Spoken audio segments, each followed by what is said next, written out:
podcast about something where each week we dive deep into whatever it is we find interesting. I'm your host, Kalvin, and joining me from the Mushroom Kingdom, it's your co-host, Nick Richardson. This fucking dragon thing stole my girl again. Well, see, I've heard a thing that she's actually the dragon's girl, and you keep stealing her. I have heard that, and I just want to go on record saying that's not true. I agree that it's not true, but it is a fun little twist to think of sometimes. Like, yeah, I'm the bad guy, that's why I'm killing all these fucking turtles. And all these little mushroom guys not hurting anybody. Fuck these turtles. Stealing their wings and their little gopher tails, squirrel tails, whatever they are. Not a big Mario guy. Apparently. We are here to talk about gaming today, but before we get into that, we have an important announcement regarding the future of a podcast about something. So hold on to your butts, because we're going in. Podcast about something is going to be coming to an end at the end of July, beginning of August. So I think the first week of August will be our last episode of 2021. Yeah, I have it written here. 8/2/2021 should be our last episode unless shit goes wild and our schedule gets fucked up for some reason. But that's what we're planning on right now. We've got a lot of fun ideas for the last month of the show and the last few months of the show. And I kind of like, I don't know about how you feel. I mean, I do know how you feel because we've talked about it, but maybe you want to share with the listeners. But I like that we're controlling our own destiny here. We're like the good place. We're going to end on a high note. We know where we want to go and we're going to get there. Oh, 100%. I'd much rather whole ass one thing until I, feel like I get to a point where I can't. So I think we both kind of come to that conclusion that we'd much rather end when it's up to us and we're not burnt out and hating each other and quitting because we're miserable. We're just sick of it. Right. Yeah. And I mean, I'm not burnt out, but the prep that goes into this can be quite consuming. Let's be real, man. It's a lot of work. Yeah. And it's not, I mean, the after effects of, getting the show out, we sit here and we record for an hour and a half. That's the easy part. But the 2 to 4 hours before of, doing the research, putting outlines together, all of that. And then and then like when we do movie superlatives, that's even more because I'm watching all these movies. I'm taking notes as I watch them, which, that was just something I kind of put on myself. And now I'm kind of sick of it that I started doing it because it's, but like we only got 3 left. So I gotta go into it now. I gotta keep going with it. But yeah. And then it's the, just like the what was I gonna say?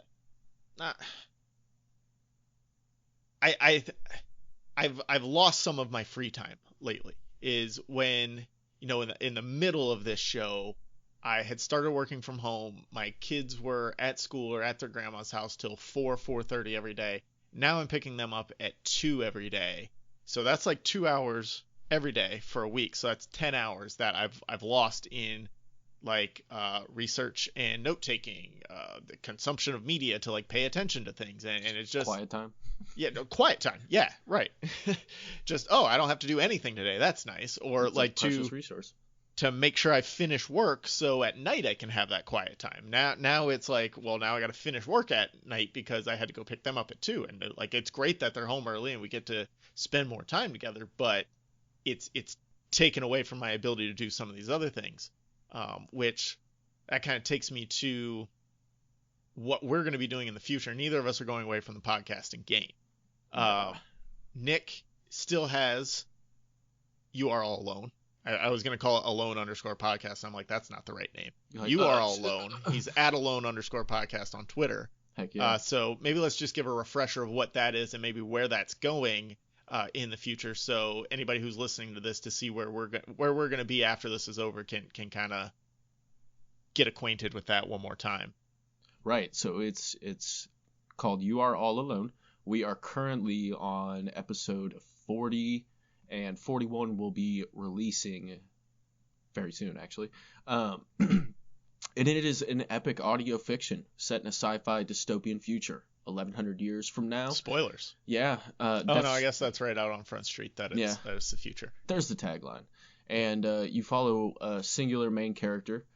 And I really don't want to give too much away because I felt like it's pretty transparent. But it's fun. If you like audio fiction, audio drama, epic sword and not sorcery, but sword and steel.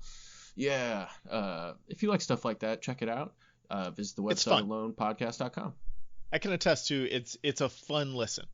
And It's I might different. have to start back at the beginning because like I lose the story because you do these 3-week releases, which is really great for like your schedule and to keep everything tight. But I kind of lose the story in between them sometimes, so I might have to do like a start over binge because it helps because then it's just like an audiobook to me. Basically, it's Yeah. very bingeable, and Oh, right absolutely. now I'm going back through and I'm redoing all. So I listened to some of my first episodes, and they are I won't atrocious do from that. a production standpoint, just from everything. So I'm currently remastering episode 1 through probably 20, and I just released episode 7. So at least the first 7 episodes have been remastered to, you know, a much higher standard as Optimal I've learned a standards. lot. Yeah, I Yeah. gotcha. And I'm going to continue doing that. And then at the end, when I catch up to episode 31, I'm going to compile that into a giant, single episode that'll probably be 17 hours or so. That's a good idea. And the episodes or the chapters are relatively short, 10 to 20 minutes. I think your highest one might be like right at 30. My highest is actually episode 28, and it's 38 Man, minutes. there you go. See, you know off the top of your head. I didn't. Yeah, That's why I'm you're the very pro. proud of that one. Very proud of that one. But we average probably about 22 to 27 minutes at the most. I do have supplemental episodes there that range from like 10 to 15 minutes that just kind of, they're not part of the main continuity for the most part, but they add to the story. And, good for a commute. Yeah, very Hike very up good before for a work. commute. That's where I did most of it, and then so when I finish the current audiobook that I'm on, I might start that over as like just trying to do one kind of shot with it to catch back up. Yeah, hopefully you don't run into those shit episodes. I probably shouldn't say that, but I'm just being honest with you. I when you and I first internet met, this was 2 years ago, beginning of 2019 or like late 2018, really. 2018, man. Yeah, Is February of 2018 was when I first started. So it's been 3 years here on the that show. Can't be right Pretty sure. because I started the show in January of 2018. You would Well have then, started in January of 2019. that makes sense. Yeah. Time, man, it's hard. Yeah, time's rough. But I was not like astounded by how bad anything was when I first started listening in early 2019. You were probably 15 episodes in when we first started doing this. So it's not, it probably sounds worse to you than it does to the world, just because you're your own worst critic. Everyone's their own worst critic. Absolutely. Any other future projects that you can share with the listeners that you'll be moving on to after this? I'm constantly working on other little audio drama productions. I have 2 that are really dope. One's going to require me to do a virtual con appearance, which will be neat. Ooh, that'd be cool. That's all I could say about it. I had to sign an NDA for that, and then I have another one that's currently in production that I can't talk too much about. But it's fucking sweet. I'm doing some voiceover work in a video game, other little stuff like that. And the project I am really excited to talk about is He Who Forsakes the Crown. It's actually a romantic audio drama or romance action type stuff. Nick's the new Fabio over here. It's pretty dope, man. It's directed by some ladies, and they are very good. It's my first time being directed and stuff like that by women, and so far I'm really enjoying it. They're much more organized. It's ridiculous. Good for them. And we will keep you abreast of like when that stuff releases and you can actually talk about it. We'll be sure to mention it here.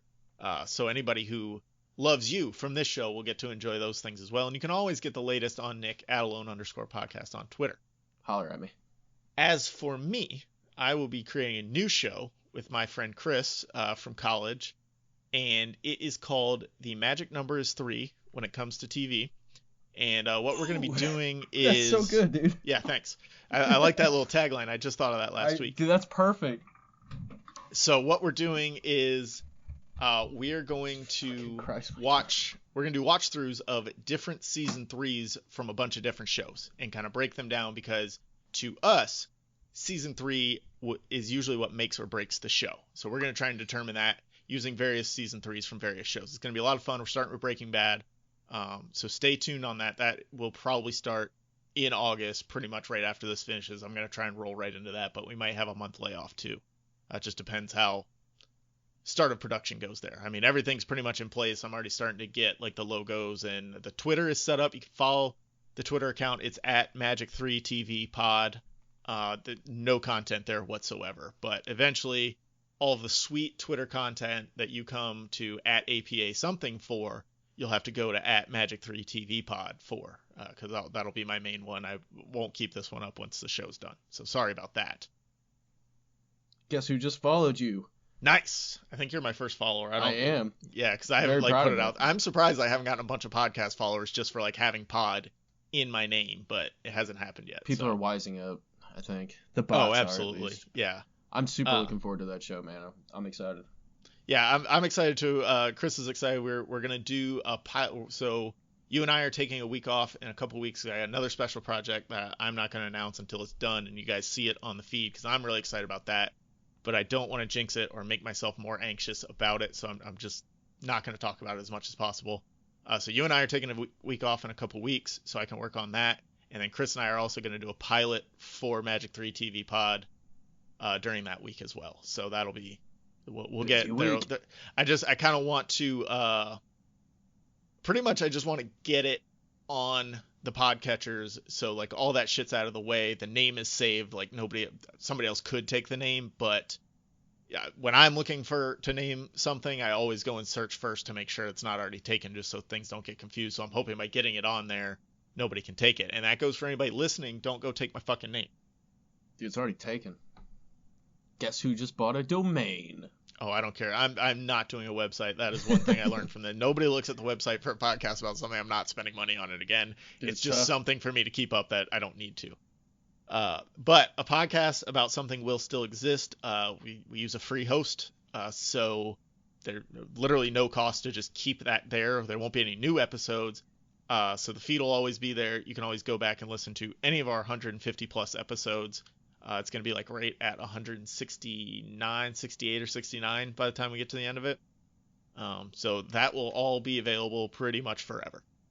Forever. The Twitter account will be there, and I'll probably check it very rarely. But for the next couple months, you can still head us at APA something on Twitter, and then after that, it's at Magic3 TV Pod.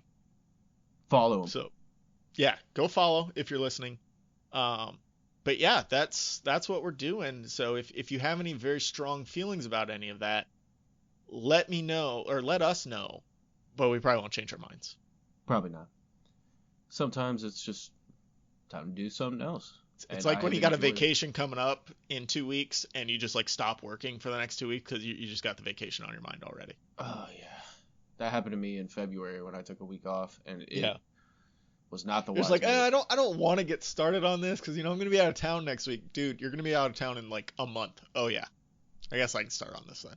But I just don't want it to hang around. What if it gets stuck and I just I better hold off. Yeah, well, I'll be more refreshed when I get back anyway. Exactly. Yeah. You want a fully rested and recuperated Nick or Kalvin to be working on this project. You don't want tired, ready for vacation. I know that's right. So yeah, we got a lot of fun stuff coming up for the last 3 months of the show. So stay tuned and let us know if you have any ideas. We'll try to fit them in. We have pretty much the rest of the show planned out, but if you got anything that we need to cover, we'll try and fit it in there. We'll like add it on to something we've already got going. We'll figure something out. Yeah. But none of that is what we're actually here to talk about. We're here to talk about gaming. What does gaming mean to you, Nicholas? Nikki? Oh, no. Nikolai? No. Nikki, you done fucked up, Kalvin. Nixon? I don't know where you are, but I will find you. Okay, so what do you think gaming is? Gaming is, personally, my mind immediately goes to video games, and it's video games. Sitting down, enjoying yourself, having a peaceful Sitting down moment is to be important absorbed. there. What's that? Sitting down is very important there. These video game companies keep getting us to try to stand up. Or work out. Like, what the fuck is wrong with you? To. That's why I'm playing these video games. I bought the Ring Fit adventure for Switch, which it's like the next evolution of the Wii Fit, right? Lame. And this is more of an actual game. Like you're playing through a story mode. You have bosses you have to beat, and then like you have to do kind of different. It's got this big ring that kind of scrunches, kind of like a what's the thing Suzanne Summers used to the ab blaster or whatever, the thigh master. So this ring kind of scrunches in like the thigh master, and so you're supposed to do all these different kind of workouts as you fight these different bosses. And I was with it, except like in between all those different little exercises, you have to jog.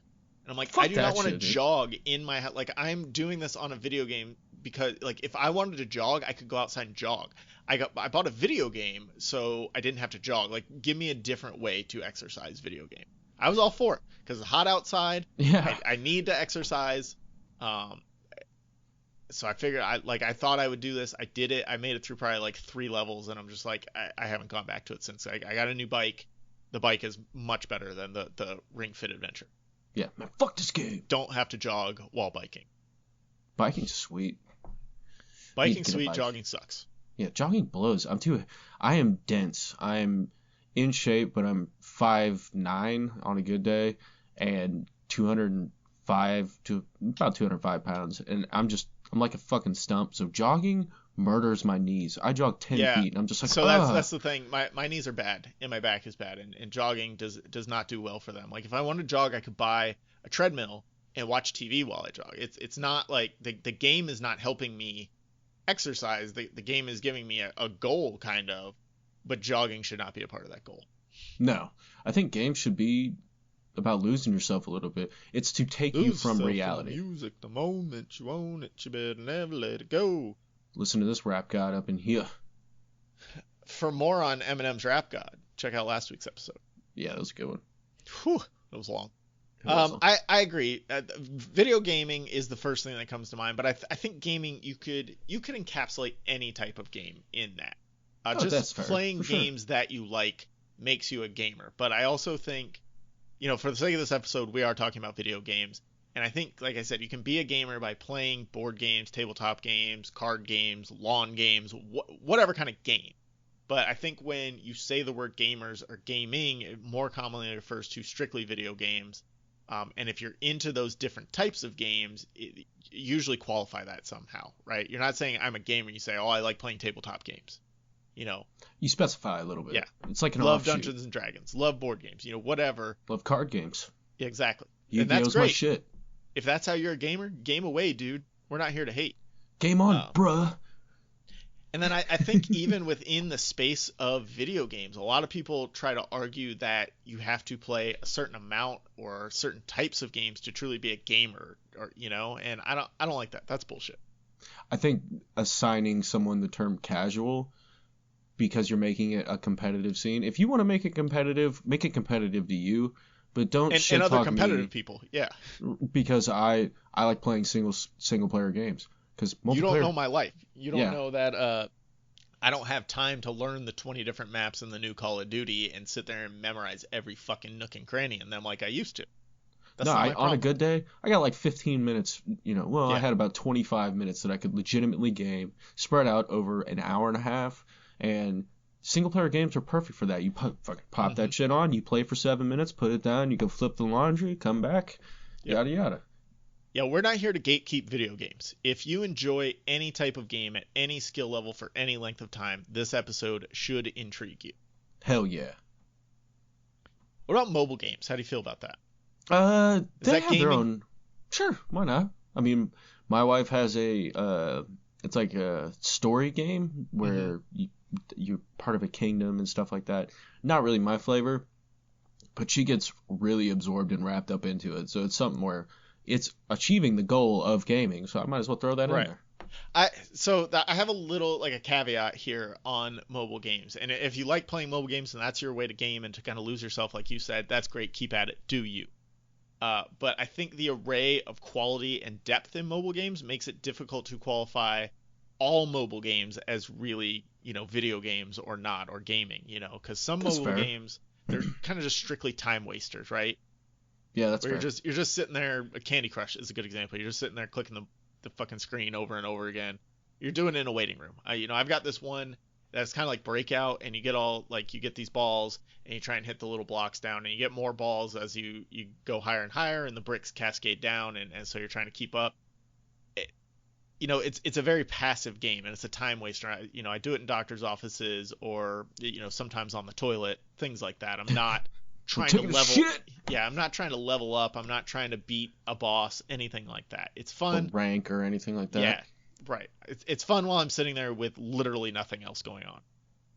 I had no way to get lost in it. But there's other mobile games that can be extremely deep and have kind of level up systems, power ups, everything else you'd expect from a console game or a PC game.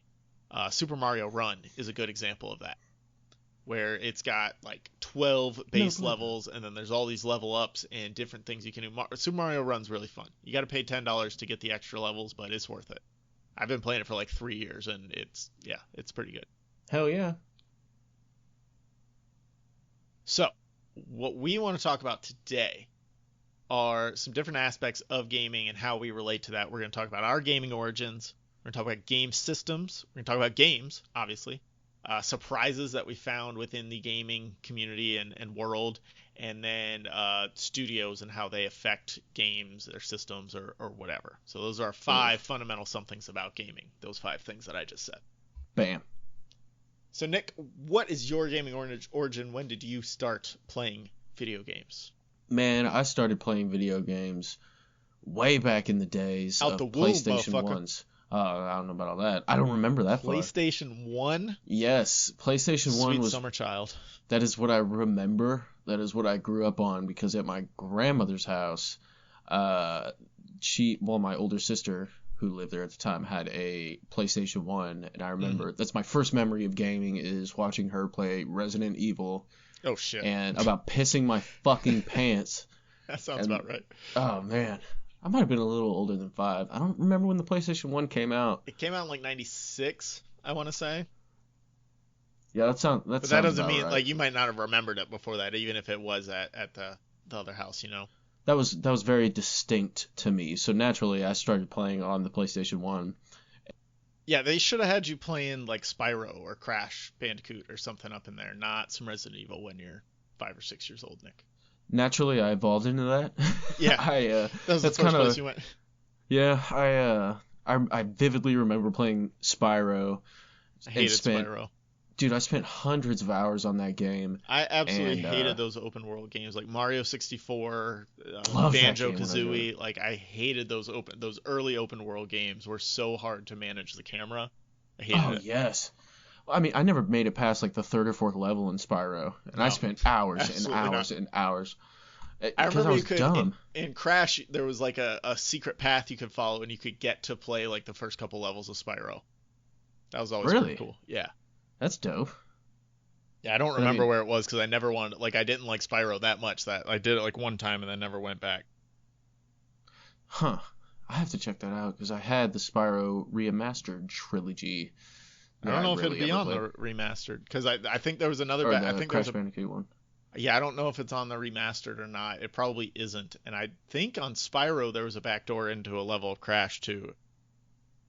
I'll have to check that out. But I gotta say, when I first started gaming, you remember when we were younger and in like magazines they would send you demos of video games, or you'd buy them at Barnes and Noble or something like that. Yep. So every time I had to fly down to Oklahoma and back, my dad would give me pocket money to get something at the airport, and I'd always get like a gaming magazine that came with demos. And my shit was fucking Ape Escape on PlayStation 1. Ooh. I loved that game. And when I bought a PlayStation 2 a couple years ago, like 2 years ago, that was the first game I bought was Ape Escape. Good Had idea. to play that shit again. We got the PlayStation for Christmas one year, and this is not my gaming origin. This is just a fun story. And all we got was the demo that came with it. It had like 15 games you could play demos of. One was like a Madden game. Crash 2 was on there. Cool Borders was on there. Medieval was on. Medieval's a great game. If you haven't played Medieval on PS1, you should buy it and play it because that's a lot of fun. You're like this skeleton dude who goes around just hacking the shit out of stuff. There was a Metal Gear Solid level you could play on there, but like we played the shit out of that demo disc because it was all we had, and like we were perfectly happy with it. Right? Those were the simpler times. But I've been playing games pretty much my entire life. Like as long as I can remember, we had some sort of system, and we started with the Atari 2600. My parents had it, and every once in a while they would plug it in. Probably like once a month we would play that, and we had probably 20, 25 games. And I never passed up an opportunity to play at like a stand-up arcade machine whenever one was around, because back in the early 90s, like every pizza place had a couple stand-up arcades. They were all over the place. You didn't have to go just to an arcade. So like if there was on, we'd waste some quarters. So that was always fun. But that was pretty much how I played to start out with, is once a month on the Atari, and whenever we'd see an arcade machine. And then we finally, when I was about 7, we got an original Nintendo, and we play a little more often with that because the games were a little bit deeper. It was a little bit better. Really, once a month you got your fill of an Atari 2600. You don't need to play it more than that, because there's not any deep games that you can really like dive into. But then when we got the Nintendo, those games were more complex, and we were playing more and more often at that point. But we had a rule that we could only play for half an hour at a time, so we would never get very far into these games, and you can't save them. And that made everything infinitely more challenging. And it was, so sometimes it would just be a half hour total between me and my brother, and like we'd have to play something together.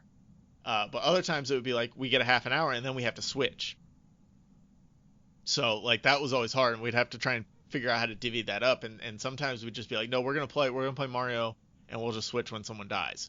And so we'd always work it out. But it was challenging, and it made the Nintendo games more challenging. They were a bitch back in the day. I mean, I have the whole suite of Nintendo games, and they're hard to play sometimes. I was playing the original Mario with my 4-year-old the other day because she wanted to try it, and I was like, I remember all the secrets and everything, and I was trying to tell her how to do it, and she made it, because you can do it on the Switch. If you subscribe to their like $20 a year or whatever, you get like the Nintendo throwback machine or whatever, and they've got 40 games or something on there you can play. So we were playing Mario on that. That's what I'm talking about. I'm gonna have to check that shit out. Yeah, it's solid. I think I got a Super Nintendo one too, which doesn't have as many good games. Like the Nintendo one has a lot of good games. You got your Zeldas, your Ninja Gaidens, Mario, things like that. But Super Nintendo I'm pretty much just there for Donkey Kong and Super Mario World. The classics. Yeah. So you start out, you're only playing at your cousin's house. Ape Escape, that was your first favorite game. Did you have any other like just early memories of this is the best thing I've ever done? So I got a PlayStation for Christmas, and that's what I played Ape Escape on. But that's not the best game. My favorite game when I was a kid, whenever I had a chance, was Pokemon Red. Okay. That game was my shit. Is I have the picture, and I really kind of want to post it, but it's terrible. I have no 2 front teeth, dyed blonde hair, and you definitely gotta post it. I'm holding like Pokemon Red or Blue and Worms for Game Boy, and like giving a peace sign. That's like in front of Toys R Us, Eminem picture of him wearing like his he's got like an X-Men shirt on or something. You know the picture I'm talking about, where he's in like high school and he's got like this goofy ass like super 90s X-Men shirt or something like that on it. Yeah. Doug, I'll look through It'll be your memory box. I can get with you with Pokemon Red, because I didn't even like Pokemon when I was a kid. I like the idea behind it now. I didn't like the card game aspect of it, right? I would watch the cartoon every once in a while. I didn't get the cards and collecting the cards or anything like that. I used to go to tournaments when I was a kid, and got the floor ran with me by adults who came to that part was all over my head. I didn't get it. I would watch the cartoon every once in a while, like on Toonami in the afternoons. It wasn't something I would tune in every day though. And but when I would go to youth group with my friend at his church, we'd have like a half hour before or whatever, and somebody would always bring their Game Boy with Pokemon Red, and I would always play it. Like that game was fun. And Red is the one where you get to start with Charmander if you want, who's the most badass of the original 151, so you gotta go Red instead of Blue. Nobody wants fucking Squirtle. He's literally Squirtle's the most versatile, but fuck Squirtle. Yeah, fuck him. Plus Charmander had a great arc in the Pokemon TV show, which I remember vividly. It's terrible. He almost died, Kalvin. He almost died. So was there just one of each Pokemon? No, there couldn't have been in the cartoon. No, you only got to choose one when you first started. Right. I'm talking about like in the cartoon, was there only one of each? Because you said Charmander had a great arc, so that means like a singular Charmander, but it must have just been like the one they focused on. It was Ash's. Yeah. So okay. You in the Pokemon games are Ash. Right. And I know how they. I could get with sure? that. Okay. Kind of. I mean, I would play like 15 minutes of this every 3 weeks or something. So yeah, I don't know fully how they work, but I did have my own save file that I would always go back to. Just walk over to him and be like, "Give me that bitch. I'm playing Pokemon." Churchgoer. I don't go to Praise church. Jesus. Yeah. So for me, it was the Teenage Mutant Ninja Turtles arcade game. Ooh. One of the best games I've ever played. So much man. Fun. Especially if you have people with you. Oh, yeah. So we would go, they had it at Chuck E. Cheese that was about an hour away from my house. And Chuck E. Cheese sucks nowadays. It's all fucking ticket games or like these little goofy ass rides that don't actually go anywhere. Chuck E. Cheese was the shit when I was a kid. And dude, the prizes you could get were actually worthwhile. But so it was about an hour away from my house. We would go there if we did well on our report cards. And we'd spend so many tokens between this and the Simpsons game. Would be pretty much the only stuff I'd play, and then I'd play some ticket games because you gotta walk away with a prize, so you gotta get some tickets. Gotta get some candy. Exactly. And so my dad, my brother, and I we'd all get on that together and play Teenage Mutant Ninja Turtles for probably about half an hour straight, if we could. We'd get a couple levels in. And so that Nintendo that I got, we were gifted that Nintendo and like 12 games with it. And for a long time, we only had those 12 games because that's how it worked back in the day. You had your 12 games that somebody gave you, and that's it. There was nowhere to buy more games because Nintendo was outdated by the time we got it. Super Nintendo had come out, Sega had come out, so like you couldn't go to a store and buy Nintendo games. You couldn't rent them from Blockbuster or whatever. There were rarely new games anywhere for Nintendo. So it was hard to learn also what games were available at the time. I didn't know that there was a Teenage Mutant Ninja Turtles for Nintendo for the longest time. Every once in a while we'd go to a flea market and we would score some pretty good games. They'd have a nice little selection there. Not very many good stuff. But then one day I went to one of my friend's house and he had that Teenage Mutant Ninja Turtles game, so we would play it sometimes over there. And then he got a Super Nintendo at one point and he gave me all his Nintendo games, and it included the Nintendo port of the Teenage Mutant Ninja Turtles arcade game.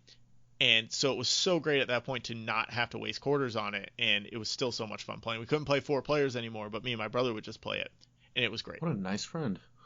Yeah. What a great friend. Man, that was shit that happened in the 90s. Like, somebody got something new and they just gave their old shit to their friend. Now, your old shit is worthless when you get something new. Or you try to sell it for basically what you paid. Yeah. I've got a story. I'll talk about that in a little bit with one of my old game systems that is now just sitting on a shelf in my closet because I have literally nothing to do with it, and selling it would take more time than it's worth. So yeah, a few years ago, so I still have many of my old Nintendo games. A few years ago, I learned there was a 30 lives cheat, and I finally got to play through the entire game. Because that was something I could never get past the snow level. There's a snow level where at the end you fight like this big rat guy. Very difficult, and so I could never get past it, and you only got 3 continues or whatever, but I learned there was the 30 lives cheat, just kept putting that in, got all the way through the game. Still so much fun. Oh, hell yeah. Cheats back in the day were a thing, too. Cheat books? But yeah, you either had to have a friend that knew them, or you had to find the right book, especially for Nintendo, because it was outdated at the time. It was hard to find a book with them in it because they were already publishing like Super Nintendo cheats and Sega cheats. They weren't going back to the old stuff. And I remember like at the school library that we had some like cheat books or like video game guide like kind of things that you could check out, and I did that a couple times. But yeah, cheats were the shit. Sweet ass school you went to. God damn. If I asked for that, they'd be like, "Get the fuck out of here, you Russian communist." So let's talk about some systems. Which systems have you owned in your lifetime? Dude, so many. At one point in time, I owned an NES. Yeah. That was my oldest system. I owned that for like all of a week. So I was like, man, these games are whack. No way, man. Those games are awesome. You just didn't have the right games. I Amagon, was Mickey fucking Mouse Capade. 18, Come on. and was like, RC Racing, great game. Check no. out RC Racing. But Anyone who has a Nintendo. I've owned all the PlayStations at one point or another, except for 5. Nintendo 64, Game Boy Color. I never had any of the handhelds. Oh man, that handhelds is probably where I've spent more time gaming than on any other console. I got a Game Boy Advance when I was like 17 finally, because me and my buddy would go. Or I was probably like 15, because we'd go up snowboarding and the mountain was like 45 minutes away, so I'd sit there and play Donkey Kong and NBA Jam, and those were pretty much the only games I had for it. It was something to do, and I got my Nintendo DS. I remember it was a pink one, but I had this girl I was dating, and then we broke up, and she was like, "Do you want this?" Totally. Yeah, I still have the Game Boy Advance. I need to plug it in to see if I can get some juice in it. But battery. The Game Boy Advance SP, the square one. Yeah, the square one with the little flip top. Yes, I had one of those too. Those are worth some money, dude. If it has the original backlight, you can probably get $100 at least, 120. I'll check that out, because I would take it when we go snowboarding, and we'd go to AAU tournament. AAU tournaments for basketball were always like 3 hours away, so like that definitely gave me. There was no internet. We didn't have phones we could play on. This is how we had to do it. You had to have Game Boy. You had to have something, and back in the day, they used to have little cartridges with TV shows and movies on it you could play on your Game Boy. But anyway, all the Xboxes except for the current generation, and Nintendo 64, GameCube, most recently the Nintendo Switch. Did you ever play the the LCD handheld games that were just like these one-off, like X-Men? Hell or yeah, Ninja Turtles? dude. Yeah. Those are, they don't make X-Men those anymore. was my shit. I found one. So Target They're had like $20 now. Yeah, Target had the X-Men game, and it's not like the X-Men game we played when we were kids. It's like, we're selling you nostalgia for $20, and this game sucks. That makes total sense. You used to be able to get a ton of those. Oh yeah, I had a Mortal Kombat one that was great. I had a Madden one that I fucking loved. I had a football. It was a Bo Jackson. That's what it was. It had football on one side, and you could flip it over, and you could play baseball on the other side. That was a great game too. I need to check out eBay for some of this stuff now. God damn it, Nick. Make me spend money on these LCD. We can do some trades. You can sell your Game Boy SP, and then you're good to go. So I started with the Atari 2600, had the NES, then we jumped from NES to PlayStation. No Super Nintendo, no Nintendo 64, no Sega in there. Then PlayStation to PS2, PS2 to PS3. I had a Wii for a little bit. Too. Yeah, I think everybody had a Wii. Like, it was a rite of passage. You had to have a Wii. You had to have Wii Sports. Yep, absolutely had to have a Wii, because you got the extra controller. That's the only reason everybody had Wii Sports, because you wanted the extra controller. Well, it was that, and everyone had to have their own motion for Wii bowling. That's true. Yeah. I had PS4, Nintendo Switch, and now I just got the PS5 like a month ago. So hell yeah. Yeah, that was a tough road. I did not buy it from Scalper. I got lucky on Walmart. So yeah, that was nice. Congrats, my man. I have no interest. I have not really used it. Like, I play PS4 Madden on it, and I play Crash Bandicoot. I have not used its full potential yet. I'm gonna try and get started on the Miles Morales Spider-Man game this weekend, though. That does look dope. Yeah. Let me know how that goes. So, what out of all those systems you own, what was your favorite? My favorite, honestly, the original Xbox. Okay. I'll accept that answer. It's wrong, but I'll accept it. Oh, hey now. Currently, it's the Nintendo Switch. This system is fucking tight. Shit, yeah. We'll talk about the Switch later. Oh yeah, but the original Xbox was, from the design, that thing was, you could kill someone with that. For some reason I thought that was great. It's like, man, if I get invaded, you could kill someone with the controller. Oh, the Duke? I remember. Monster. Oh man, that was what I learned how to play Halo on. Yeah. Like that, I had these tiny little fucking hands, these Donald Trump hands, and I hated Halo on Xbox One because the controller was so unwieldy. On the Xbox? Yeah.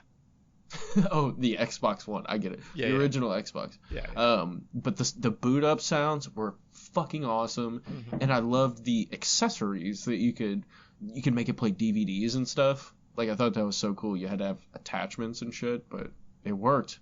Well, and that's why you're wrong with Xbox, because PS2 is clearly the right answer. You got the most bang for the buck. You didn't need an accessory to play DVDs. It just did it straight out of the box. You could get the network adapter on there. You could get the multi-tap. You get 4 players on there, which I know Xbox. See, Xbox didn't need the multi-tap or the network adapter. That stuff was built or into memory Xbox. cards, because it needed memory cards in the original. Yeah. The second one had. But you could mod the Xbox, which was impressive. Did you have any friends that ever did that? I did, but he was they'd mod it weird. and then torrent a bunch of games and play pretty much every fucking game you could want. For like maybe 3 or 4 minutes a piece. No, I had 4 or 5 games, but they were SSX Tricky. Oh, great game. Snowboard. Love that fucking game, dude. And something about Xbox exclusive games back in the day, they just had great soundtracks. They all did. It was so weird. I'm with you. I think that generation was probably the most complete generation of video games. You had the most games for PS2 and Xbox at that time. I'll still go back and play those games. The PS2 was backwards compatible. Xbox, obviously, it couldn't be backwards compatible because there was nothing backwards of Xbox yet. So I could go back and play all my PS1 games if I wanted to. You could do the DVDs on it, and I think that was the biggest selling point of the PS2, because when PS2 came out, DVD players were like $100 on their own. And so now you can get a DVD player and a games system for the price of one, and you can just do whatever you want. It was great. PS2's great. Still have one. It's awesome. They're great systems. I broke so many PS2 controllers though. Oh yeah. They were only $20, so I was like, fuck it. Mad Cats. No, I would always get the DualShock. I had one Mad Cats for a while, but like I would play NBA Live, and I was so good at NBA Live that anytime one little thing would go wrong, I'd just fucking rocket my controller across the room. I was like a freshman in college. I had a job and I had a student loan, so school was paid for with the student loan. So all my job money was my money. So yeah, I had no problem going and buying more controllers. I probably broke like 10 in my freshman year. God damn, I bet the dude at GameStop loved you. He's like, my man Kalvin. Well, now see, Walmart was right across the road, so I just go to Walmart. Yeah, there's that. So what do you remember? A big part of video gaming in the 90s was you had your system and you had your set of games. But your friends, they had a different system and a different set of games a lot of times. So what do you, like, where's that nostalgia hit of you going to your friend's house and playing different games, different systems?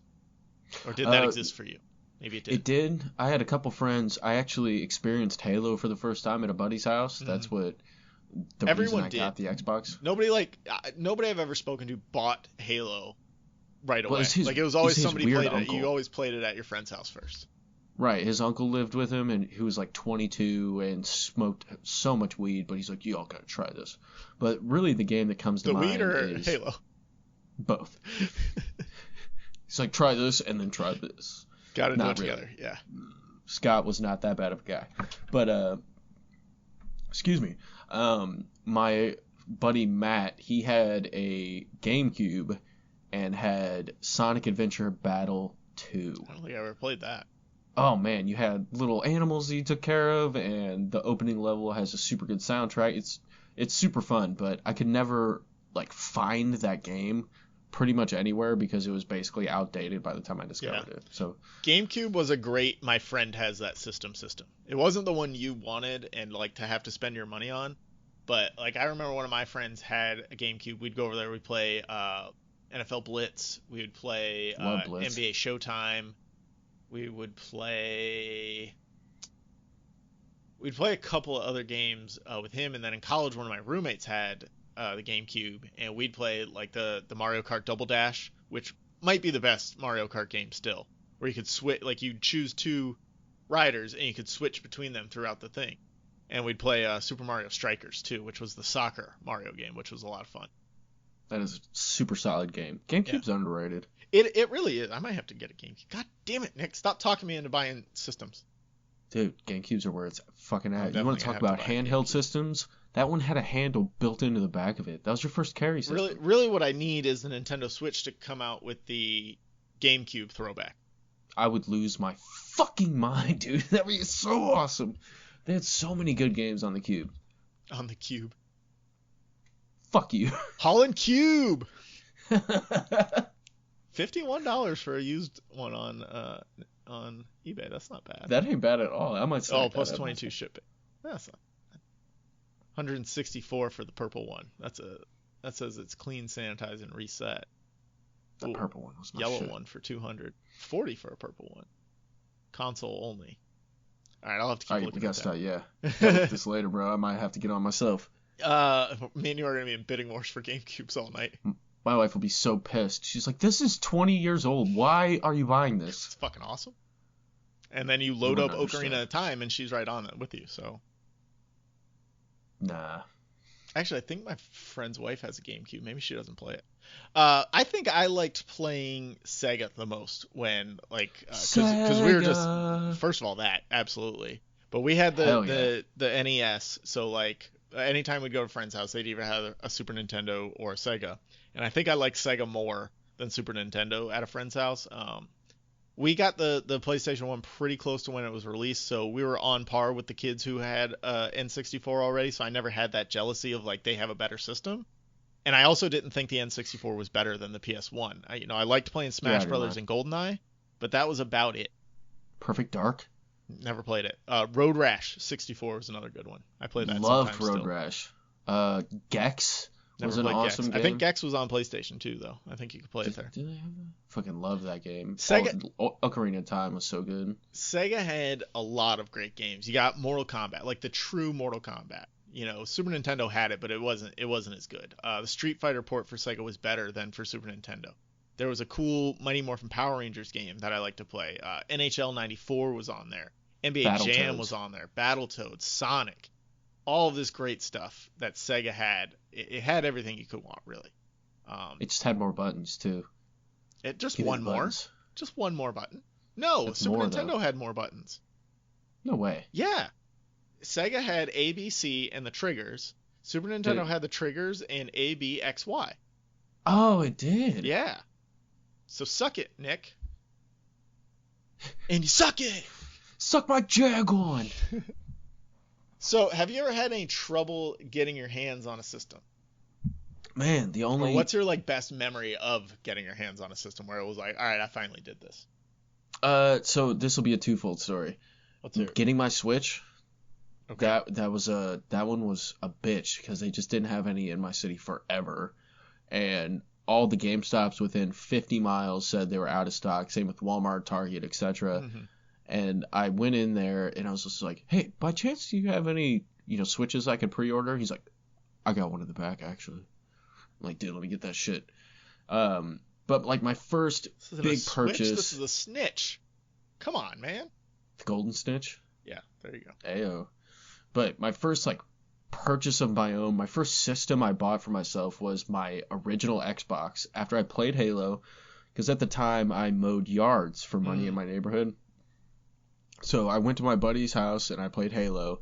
The very next day I went to every one of my finger gun clients, unfinger gun, and I went and told all of them. I was like, so my dad's a weatherman and he said it's supposed to rain for the next 2 weeks straight, so I need to mow your lawn today. And either they are ridiculously stupid and bought it, or they're just like, man, he needs some cash money. And I earned enough money in that one day to go buy an Xbox. I remember going to I like to think they were all really stupid. One of them had a dog that, funny story, this will be quick, the kid that undercut me in price for this lady, she had a pit bull, and the first week he mowed her grass, it got out and attacked him. Not a funny story. Not funny at all. It was pretty funny. I fucking hated that kid, man. He was an asshole. Cocksucker. Garrett, you bitch. If you ever hear this, fuck you. Reverse shout out, Gare. Gare Bear, you douchebag. I'm sure he'll if he by chance listen to this. Fuck. Ugh. Anyway. I was wondering how many people from my past that I've offended and been like, what if they ever hear this? Or not offended, but called out. Yeah. Fuck you all. Fuck you bitches. Gary. Back then, hoes didn't want me. Now I'm hot. Hoes all on me. I'm looking at GameCubes again. Sorry. Yeah, that's good. Got your money up. I think when we got the PS2, we were like working, we were like doing umpiring stuff in the summer and things like that, but I don't think we bought it with our own money. Maybe we split it, but I think we got it for Christmas. For me, I've never had any trouble. Like the getting my Switch was pretty much the exact opposite of what you went through because I got it in probably in 2018. It was probably 6 months to a year after it had come out. So like there's no rush for any of them. They're not sold out anymore. I was just in Walmart and I'm looking around. I'm like, I've been bored a lot lately. Let me get a Switch. My daughter was there with me. I'm like, all right, this is gonna take a minute. Which games look cool?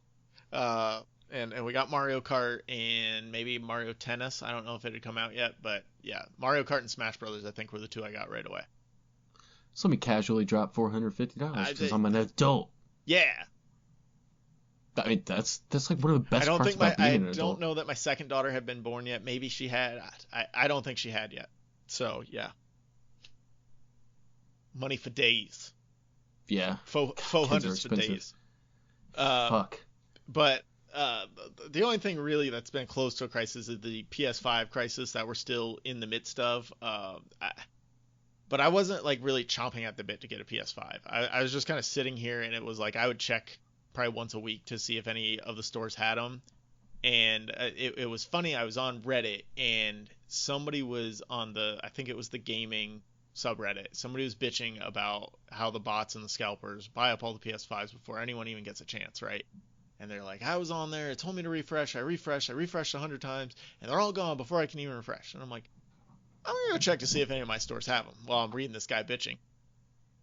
So I go on to Target, nothing, GameStop, nothing, Best Buy, nothing. I get to Walmart and I click on it and it's like $357 or something. It's like, will be in stock at 402. I'm like, oh, I just gotta sit here for 5 minutes? Okay. And I sat and refreshed a couple times and like it still said the same time. In stock at 402, in stock at 402.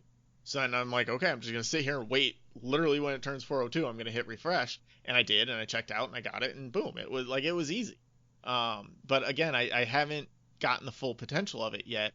Like I said, I played PS4 version of Madden and Crash Bandicoot 4, which was technically built for PS4, but it includes some PS5 functionality with the triggers and stuff, but like the adaptive triggers, but it's not the super deep thing.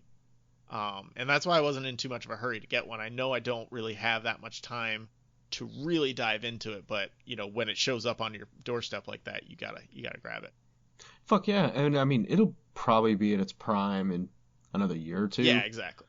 This shit takes time. Well, and then by then they'll be releasing the PS5 Pro, which is I never buy the like Pro versions. I just get the original version and right. I'm not a pro. The Pro version doesn't do anything for me. Being frugal. It took me every ounce of restraint to not write on that guy, to like brag on that guy's post of like, hey, seeing this made me go look to see if any were in stock around me, and I happened to get one. Haha. Bitch. Don't you bitch some more? But yeah, I didn't do that. My first big purchase was the PS3. I remember it very vividly. It was my sophomore year of college, late 2006. I went back to my parents' house for Christmas break, and I was working at the bike shop that I used to work for in my freshman year. So like that whole Christmas break, I worked there pretty much every day. All said and done, I made like $600 over the month or whatever. And I'm driving back from my parents to school, and I'm just like, fuck it, I just got paid $600. Again, student loans exist. I'm gonna go buy a PS3. Stopped at Walmart on my way back. Got it set up. My roommates weren't gonna be back for a couple days, so I had some time. I got Resistance and Madden 07. Oh yeah, Resistance, the fall of man. Yeah, Resistance was pretty good. I don't think I ever made it all the way through, but Madden 07 was very bad for PS3. Oh yeah, that was buggy AF. Yeah, they didn't make it for PS3, so it wasn't all the way there. It was great to have that autonomy over a purchasing decision where I'm just like, I have this money, I'm gonna go spend it. And but buying from Walmart in hindsight was a bad idea because there's a recall on the system from the period of time that I bought it, like that 6 months after release. There was a recall on any of the ones that were released within that month. And Walmart doesn't register anything that you buy from them, so they don't inform you of recalls. So about a month after the factory warranty was up, I got the red light of death. Had to send it in to get fixed. That cost $150, and it took like 2 or 3 tries for them to actually get it right. lost some digital purchases and like saved progress in the process of all that. But I did get a few extra years of life out of it, which was great, because I still had the first gen PS3, and that was backwards compatible, so I didn't have to have PS2, PS1 anymore. I could do everything there. But then probably about 3 years after that, I got red ringed again, and at that point it was just easier to go out. Like it was cheaper. I think the slim PS3 was like $100, so it was easier to just go get that than to try and get it refurbished again.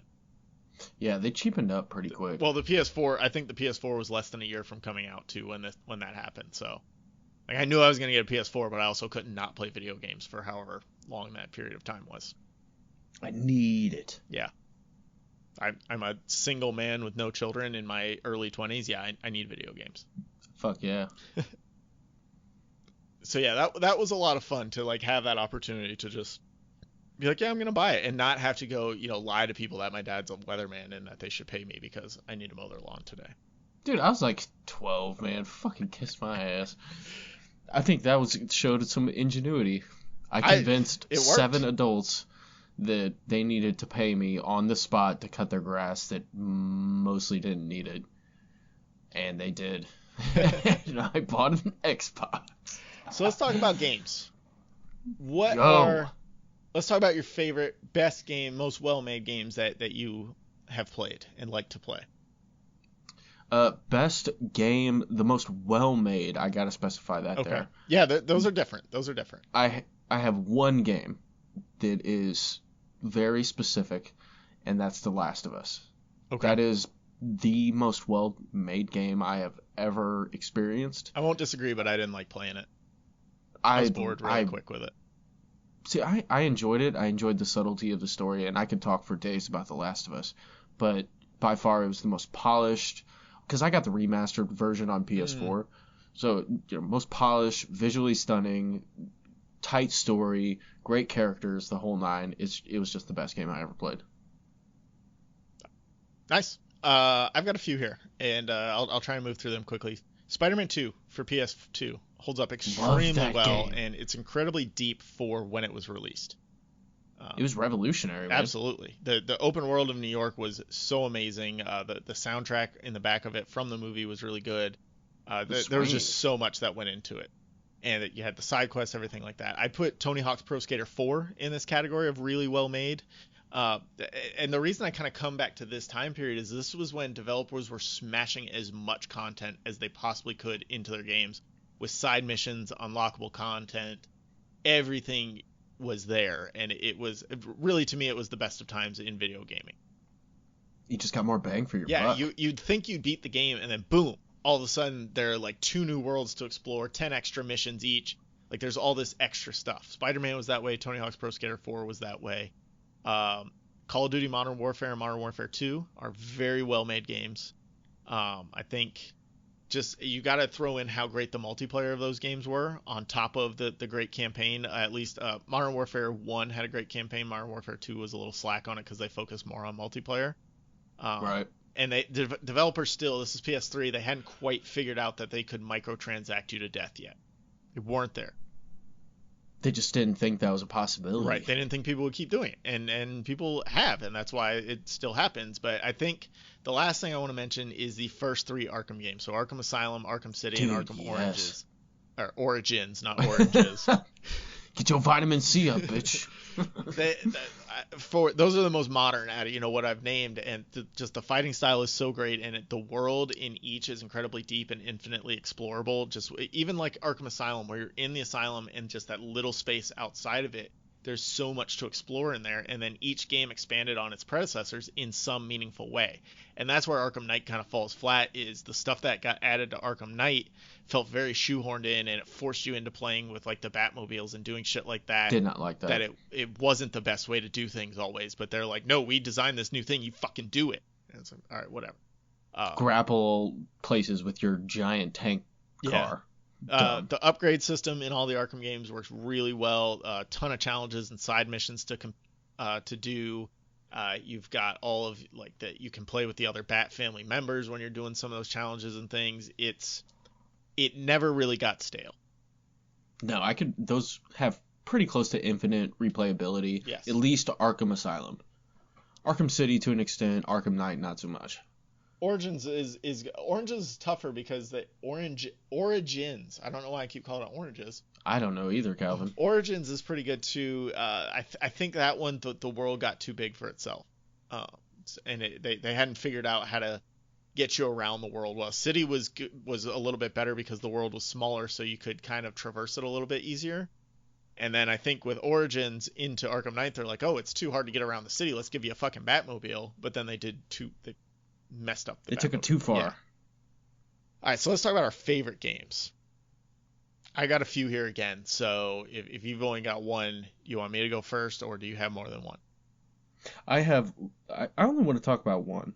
All right. And that is mostly encompassing a series, so you could take it for what it's worth.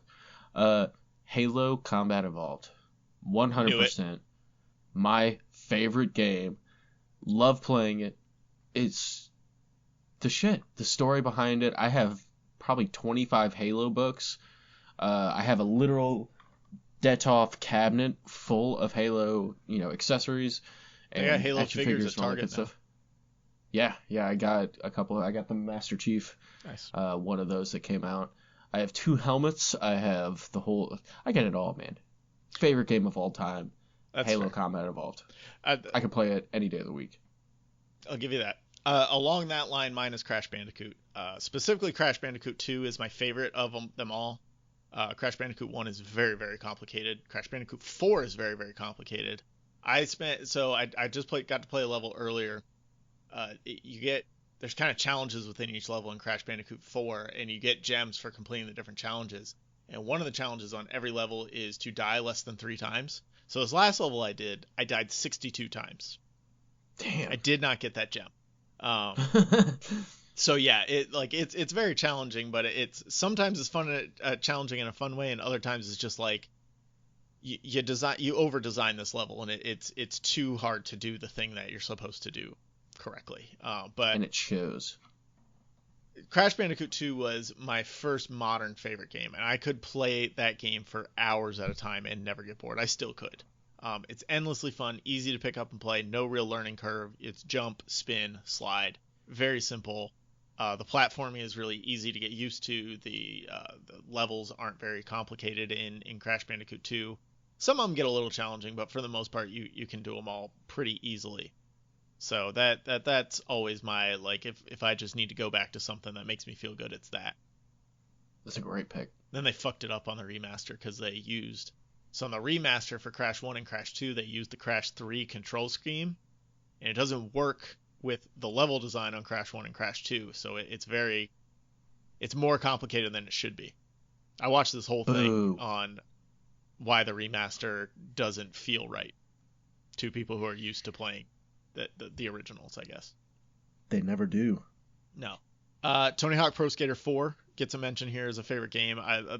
That's another one I could just drop into anytime. I think it really perfected the skateboarding physics, especially for the time. And everything just worked. Endless cheat codes you could put in to do a lot of cool shit, which is always fun. I love Tony Hawk Pro Skater 4. Oh, man. Worlds were pretty big. I got love and affection for those games. Great soundtrack on all the Tony Hawk games, really. For real, that first one. So that shit was bumping. And then this is my most outrageous pick, but I always have to mention it. Star Wars Episode 1 Jedi Power Battles on PS1. Never heard of that It's game. An objectively terrible game. But it's also the first Star Wars game to do lightsaber combat well. By today's standards, it's not done well, but at the time, it was. And it was the shit. I'm always going to pick a lightsaber Star Wars game over any other type of Star Wars game. And you kind of it's one of those games where you just play through the movie, through Episode 1. As you got 5 characters you can start off with. You can start off as Qui-Gon, Obi-Wan, Mace Windu, Adi Gallia, and Plo Koon, who are not even really in Episode 1, but they're there kind of off to the side. In the council shot. Yeah. And even barely in that. And so, like, the first time we got this, we're like, who the fuck are these two? But Adi Gallia is great because she's super fast, and Plo Koon's great because he's really powerful but also super slow. The levels they're pretty easy to maneuver. You can unlock more characters. You can play as Darth Maul if you win with Qui-Gon. You can play as Padme. You can play as one of the flight captains. Like they're because each beating it with each person unlocks another person you can play with, which was always great about PS1, PS2 games is beating the game unlocked something new always. That doesn't happen anymore. That's how you get that replayability. Yeah. The biggest problem was with the lightsaber combat. Theoretically, it works perfectly, but it absolutely does not work perfectly in practice. And like when I first got the game in the late 90s, it didn't matter because it was all I knew and you got used to the muscle memory of it. But like when I go back to it now, it's extremely frustrating how bad the timing of everything with the lightsaber is. It's very bad. I know how that goes, dude. Ugh. There's no Playing better those experience. classic games. Yeah, there's no better experience though than fighting against Darth Maul while Duel of the Fates plays on the soundtrack behind you. And this is the only game you can do it in. It's fantastic. Yep, that's the one. All right. That be it. So final category here in the games. What is the most fun game you've ever played? Because I think fun is different from favorite and best. Because I think with fun, it's something like Crazy Taxi, where it's really fun to play, but you play it for like 20 minutes every once in a while. It's not something that you go back to every day or anything like that, but it's really fun for that short amount of time you're playing it. I have an easy one, and that's World of Warcraft. Okay. While I've also played this game in a very short capacity, I remember my sophomore year of high school, I was on spring break, which at the time was 2 weeks, and I did not leave my house one time. Not once, Calvin. I sat at my computer and I played World of Warcraft for 2 fucking weeks. I went from like level 12 to level 80, and I think you've got an that was addiction. my shit. I had a problem. I could not stop playing it. Even now, I could go back and play World of Warcraft for days. I don't know why. It's gotten very repetitive, but that was just my shit. Funnest game. The most fun I ever had was playing that game. That's fair.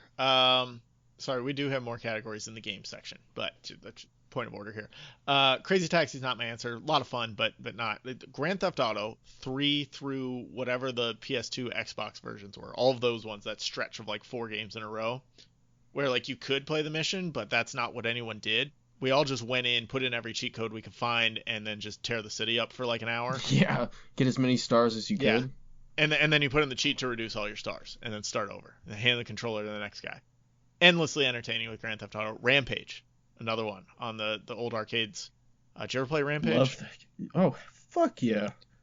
So much fun to just waste like 20 minutes punching buildings. I introduced my 6-year-old to this a few weeks ago because we've got a stand-up arcade that is legal adjacent, and got some games on there. Rampage is one of them. So, like, she could have sat there for weeks playing that game if I would have let her. That's hilarious, dude. It's so awesome. Simple, dude. Joystick, punch, jump on the building, punch. Very get that building down. Yeah. Oh, the building fell. And like, because it's in our garage, don't need quarters. Your guy dies. You just hit that button again to insert the metaphorical quarter, and you're back at it. You're good to go. And Tony Hawk's Pro Skater gets one last mention here. Everything is fun in Tony Hawk's Pro Skater. I 100% agree with that. So what's the worst game you've ever played on the other side of the coin? Oh, man. The worst game I've ever played was honestly Anthem. That game was stupid as fuck. I was really, really hyped up for it, but when I first got it, honestly, I played a total of probably 25 minutes and traded this game in. I was that disappointed, that upset with it. And I'll leave it at that. It's just not tight. You can probably have people talk for days about it. I agree with you. Mine is NBA Live 14. And I can have fun playing almost any game, especially sports games. They're really easy usually to pick up and get used to. I bought NBA Live 14 when I bought my PS4, and I was super excited for it. Because I played NBA Live growing up, and then it got canceled for a few years because the 2K games were so much better, and they just couldn't keep up. Yeah. Oh, yeah. But I stuck with NBA Live as long as I could until they literally stopped making it, and then I switched over to 2K. And I was so good at NBA Live from like 06 to 09, which is another reason I stuck. I didn't want to switch to 2K because the controls were different. So I was like, no, I'm just gonna stick with NBA Live. I'm gonna go down with the ship because I'm so fucking good at it. So I bought PS4 and NBA Live 14. The first year it came back, I invited my brother over to play with me. We got through half of a game of like a basketball game, just probably 8-minute quarter, something like that. Got through half. I said, fuck it. Took it back to GameStop, traded it in. I paid $60 for it, like not even an hour ago. Within 3 hours, I'm back. They gave me $30 for it because I had opened it. And I was okay with that trade-off because that's how bad the game was. Like that's Oh man, that pissed me off. You couldn't get your players to move in the right direction. Passes would just go all over the place. It's impossible to get around defenders, or they just like practically didn't exist. Either they'd be a brick wall that you couldn't get past, or they're mostly non-existent. It was the weirdest thing in the world. They're just a ghost. Yeah, everything that happens in a basketball game didn't work correctly. That makes total sense. So I chalked that $30 up as a sunk cost and bought NBA 2K14 with what was left over, and we came home and started playing that instead, and it was a much better experience. That's what I'm talking about. Oh, fuck yeah. Yeah, I've never experienced anything like that where there's just zero redeeming qualities. You know, I've played bad games, but there's usually something I can say, well, this isn't fun for me, but I'm sure someone else would like it. You know, I actually have a runner-up. Okay. Now that you say that line. And I'm going to go with Destiny. I was Destiny. Hyped as... Dude, I was hyped as shit. Peter Dinklage was like your little robot, dude. Yeah. It was so broken when I first started playing it, and just such a grind. It was a grind. Fucking grind. That was a big problem in the like, what was that about 2013 to 2016? Is they said we're gonna grind everything. Yeah, we're gonna make you grind. We're just gonna grind you into dust. So fucking annoying because I just wanted to play. And then they had the always online aspect of it where like you're constantly bumping into other people or like trying to join other people's missions. Like, no, I just want to play through my own missions. I don't want to get on a team of 4 people. Yeah, fuck them. They suck. They're not even doing what I want. I played a Finding Nemo game one time for PS2, and it was basically just the same level and mechanics over and over again. And even that, I'm like, okay, this is a kid's game. That's fine. Right? I will play this. Yeah, I've also got to give a reverse shout out to Death Stranding. This is my runner-up here. Oh, yeah, dude. I played like a couple hours of that game. Fuck that game. So you played a couple hours, meaning you watched the fucking hour and a half long movie leading into it and then got to walk around for 20 minutes? That's exactly what happened. That's exactly what happened. Literally an hour of cutscenes and opening credits with very minimal user input. And the user input you can do, you have to walk from like one place to find a cave that you have no idea how to get there or where to go. You're not actually playing the game. You're just and it's an interactive movie. Yeah, and once you get into the game, it's just a walking simulator. It's the video game equivalent of the Fellowship of the Ring. That's pathetic. It looks beautiful, but you're just walking and walking and walking. I had rented that one from Redbox, and I sat there, same thing, like 2 hours, and barely got into a single mission. I'm like, okay, this is going back. This is fucking terrible.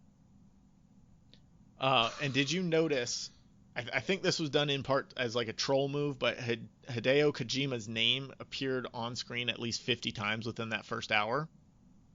I did not notice that. Yeah, so the credits are going this whole time, and Hideo Kojima's name just keeps popping up on the screen over and over again. Written by, directed by, cutscenes by, whatever they could attribute to him, they did. So I guess there was this big issue with Metal Gear Solid 5 where he wasn't credited correctly or something like that. And there was this whole big thing with the studio about it. So when he released this game under his own company, he purposely put his name all over it. But to me, it was very distracting.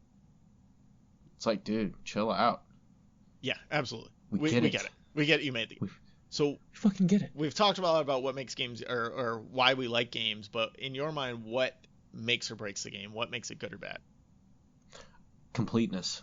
I think that is the defining factor. That's a good one. If you can get a game that's at least complete, playable, by complete I mean it's playable, you get all of the content in said game. I mean, expansion passes that add to the overall story, that's cool, but as long as it's I want a beginning to end story, and then add something onto it, not like, here's half the story, we'll get you the rest in a month. Oh, 100%. And I mean, that is make or break in my opinion. That was the big problem with Anthem, right? Is it what the full game wasn't there to begin with? No, it's just it felt incomplete. Yeah. It was like having, say I had just used Photoshop Mhm. And I was fluent with Photoshop. I'm great with it, and I enjoy using it. That's my preference. But then someone takes away my Photoshop and hands me MS Paint and Right. says, this is all you get to use now. Edit this Have picture. at it. Yeah. Right. Make this look lifelike. That's what it felt like. For me, it's replayability. That's huge, Is this dude. game still fun to play after I've beaten the straightforward campaign? Is there more to do after that campaign? Can I play with my friends in some way that's different than just playing by myself? And I think that's why with a lot of this I go back to PS2 games because PS2 and Xbox games, that was the time of just endless replayability. Everything they could smash in there, they did. The more times they could get you to pop their disc in, the better the game was. Because no one wants, either now or back then, wants to spend $40 to $60 to play a game one time for a few hours and then have it sit on a shelf. You know? That wasn't going to work. Yeah, and I don't care if the game looks shitty or it has bad mechanics. As long as I can have fun playing it over and over again, like I'll be there. And that's like Jedi Power Battles is that. It's not the best looking game. It doesn't have the best mechanics, but I've always had fun playing it. But if I play through your game and I never want to pick it up again, you've done a bad job. But if I play through your game all the way and I want to pick it back up again next week to see what else I can do or just to start the campaign over, you've made a good game. It's that simple. That's a great point. That's a fucking great point. I like that. I'm going to adopt that as like a 1A for myself. Okay, go for it. So let's talk about our biggest surprises we've ever seen in the gaming world. What's your first when it's like, whoa, I couldn't believe that happened? Oh man.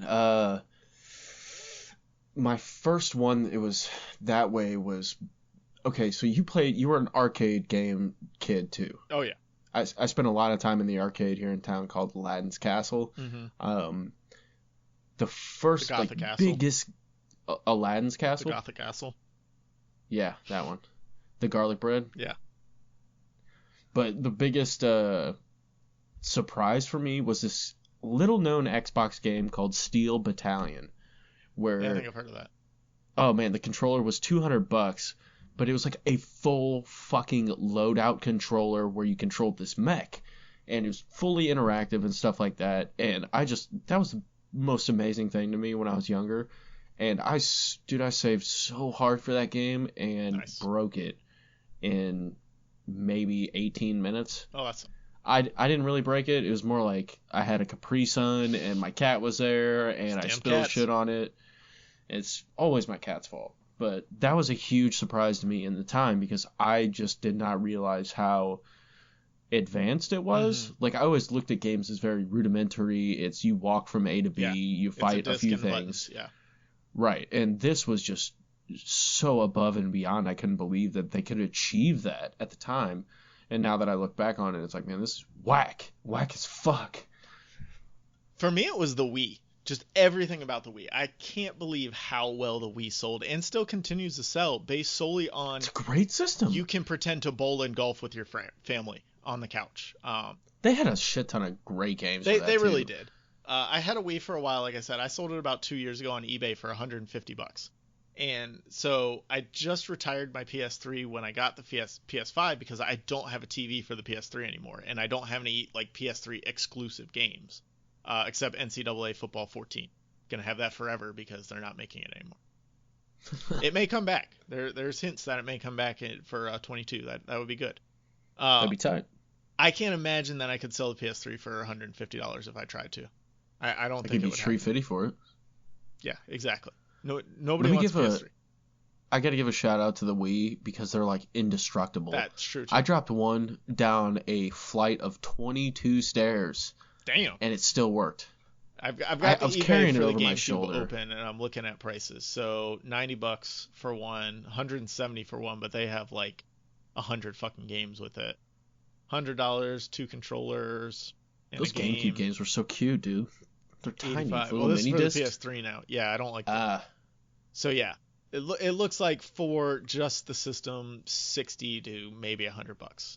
that ain't bad. No, but like I said, a Wii 2 years ago, 150, and that was like an easy. I set the price to sell it, not to like get a bidding war or anything like that.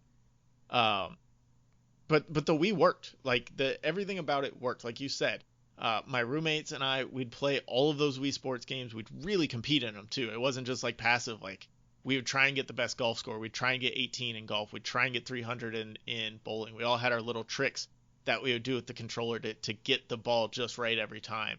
My parents had one and we'd play together on holidays and stuff. It's a party system, man. It brought people together. They found the perfect way to involve everyone in gaming by making it as simple as possible for as many people as possible.